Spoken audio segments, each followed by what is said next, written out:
నమస్తే. Welcome to Andhra Prabha. నేను Lakshmi.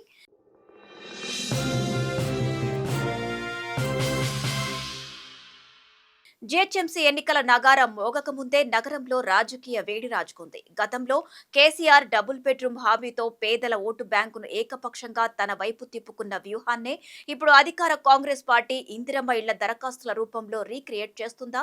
Greater పరిధిలోనే ఏకంగా 1,00,000కు పైగా దరఖాస్తులను స్వీకరిస్తూ జీహెచ్ఎంసీ సమరానికి పక్కా ప్రణాళికతో రంగం సిద్ధం చేసుకుంటుందా? అంటే అవుననే సమాధానమే వినిపిస్తోంది. మరి ఈ ఇందిరమ్మ బెడ్ రాబోయే కార్పొరేషన్ ఎన్నికల్లో కాంగ్రెస్ కు ఓట్ల వర్షం కురిపిస్తుందా? కేసీఆర్ ఫార్ములాను తిరగరాసి గ్రేటర్ పై హస్తం జెండా పాతేలా చేస్తుందా? ఈ వీడియోలో చూద్దాం.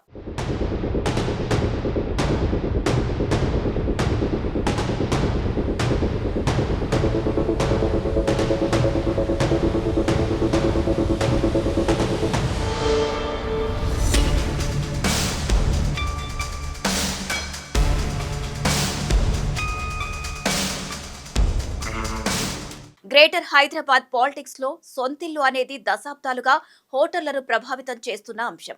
దాదాపు అన్ని ప్రధాన రాజకీయ పార్టీలు ఇళ్ల హామీనే ఓట్లను కొల్లగొట్టే అస్త్రంగా వాడుకుంటూ లబ్ధి పొందుతున్నాయి. కానీ ఆ తాయిలాలు క్షేత్రస్థాయిలో ఎంతమందికి అందాయనేది మాత్రం ఇప్పటికీ ప్రశ్నార్థమే. ఈ క్రమంలోనే తాజాగా కాంగ్రెస్ ప్రభుత్వం హైదరాబాద్ కోర్ అర్బన్ రీజియన్ పరిధిలోని 16 అసెంబ్లీ నియోజకవర్గాల్లో ఏకంగా 1,00,000 ఇందిరమ్మ ఇళ్లు నిర్మిస్తామని ప్రకటించింది. ఈ మేరకు దరఖాస్తుల ప్రక్రియకు శ్రీకారం కూడా చుట్టింది. దీంతో గ్రేటర్ పై ఎలాగైనా పట్టు సాధించడమే లక్ష్యంగా కాంగ్రెస్ పార్టీ వ్యూహాత్మకంగా ఈ హౌసింగ్ కార్డును తెరపైకి తెచ్చిందనే సందేహాలు సర్వత్రా వ్యక్తమవుతున్నాయి. నిజానికి గతంలో బీఆర్ఎస్ అధినేత కేసీఆర్ పేదలకు ఉచితంగా డబుల్ బెడ్రూమ్ ఇళ్లు కట్టిస్తామని పెద్ద ఎత్తున హామీ ఇచ్చి ప్రజలను ఆకట్టుకున్నారు. నగర వ్యాప్తంగా లక్షలాది మంది నుంచి దరఖాస్తులు స్వీకరిస్తూ రకరకాల సర్వేల పేరుతో హడావిడి చేశారు. ఆచరణలో ఆ పరిస్థితి భిన్నంగా ఉంది. పేదల ఇళ్ల నిర్మాణం ఆలస్యమైంది. కానీ ఏదో ఒక రోజు ఇల్లు వస్తుందనే నమ్మకాన్ని పేద, దిగువ, మధ్యతరగతి ప్రజలకు కలిగించడంలో మాత్రం ఆ పార్టీ సక్సెస్ అయింది. ఫలితంగా బీఆర్ఎస్ వరుసగా 2 గ్రేటర్ హైదరాబాద్ ఎన్నికల్లో భారీగా స్థానాలను గెలుచుకుని తిరుగులేని విజయాన్ని నమోదు చేసుకుంది. ఇప్పుడు కాంగ్రెస్ ప్రభుత్వం కూడా సరిగ్గా అదే దారిని ఎంచుకున్నట్లు తెలుస్తోంది. గ్రేటర్ లో తమకు సవాలుగా నిలుస్తున్న బీఆర్ఎస్, బీజేపీల ఓటు బ్యాంకుకు కంటిన్యూగా గండి కొట్టాలంటే నగరంలోని పేదల సొంతింటి కలను గాలంగా వేయడమే ఏకైక మార్గమని భావిస్తోందని సమాచారం. ఈ క్రమంలోనే 5 లక్షల సబ్సిడీతో 528 చదరపు అడుగుల విస్తీర్ణంలో ప్లాట్లు నిర్మిస్తామంటూ దరఖాస్తుల వేట మొదలుపెట్టిందని తెలుస్తోంది.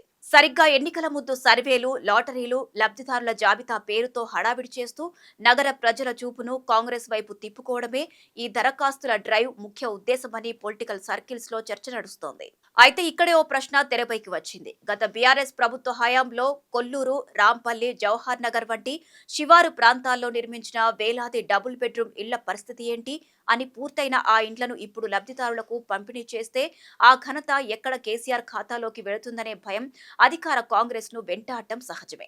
ఈ క్రమంలోనే పాత ఇళ్లను మరమ్మతులు చేసి త్వరితగతిన అందిస్తుందా, లేక వాటిని పూర్తిగా పక్కన పెట్టి కేవలం కొత్త ఇందిరమ్మ ఇళ్ల జపమే చేస్తుందా అనే సస్పెన్స్ ఇప్పుడు కొనసాగుతోంది. అయితే ప్రస్తుతం రెడీగా ఉన్న పాత ఇళ్లను ఇవ్వడం వల్ల వచ్చే పొలిటికల్ మైలేజ్ కంటే 1,00,000 ఇందిరమ్మ ఇళ్లు ఇస్తామని కొత్త ఆశ చూపించడం ద్వారా వచ్చే పొలిటికల్ మైలేజే ఎక్కువని కాంగ్రెస్ భావిస్తే మాత్రం ఆ పాత ఇళ్ల పంపిణీ మరింత కాలం కోల్డ్ స్టోరేజీలోకి వెళ్లడం ఖాయంగా కనిపిస్తోంది. ఇదిలా ఉంచితే కేసీఆర్ హయాంలో పైసా ఖర్చు లేకుండా ఉచితంగా సొంతిల్లు అని ప్రచారం జరిగింది.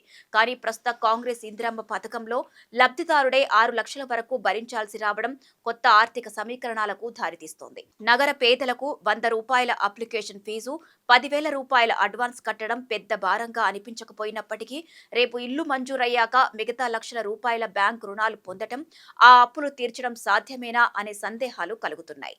ఒకవేళ తుది కేటాయింపు సమయానికి ఈ భారీ ఆర్థిక భారాన్ని మోయలేక అసలైన లబ్ధిదారులు వెనకడుగు వేసే ప్రమాదం కూడా లేకపోలేదు.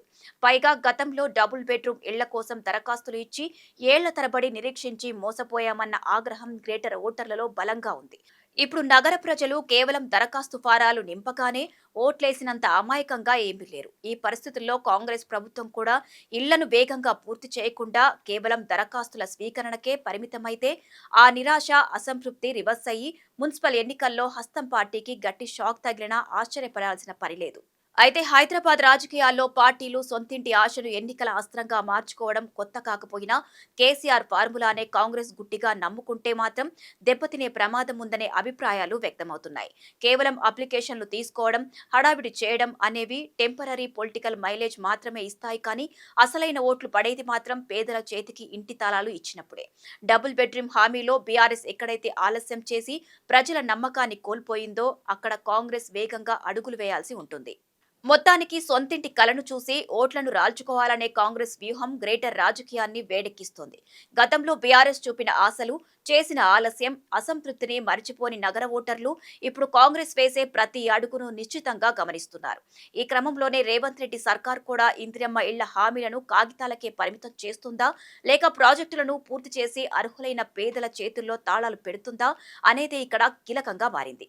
ఈ నేపథ్యంలోనే కాంగ్రెస్ ప్లాన్ సక్సెస్ అయి గ్రేటర్ పై హస్తం జెండా ఎగురుతుందా, లేదా ఈ ఇందిరమ్మ బెట్ వికటించి ప్రతిపక్షాలకు అస్త్రంగా మారుతుందా అనేది రానున్న మున్సిపల్ పోరులోనే తేలనుంది.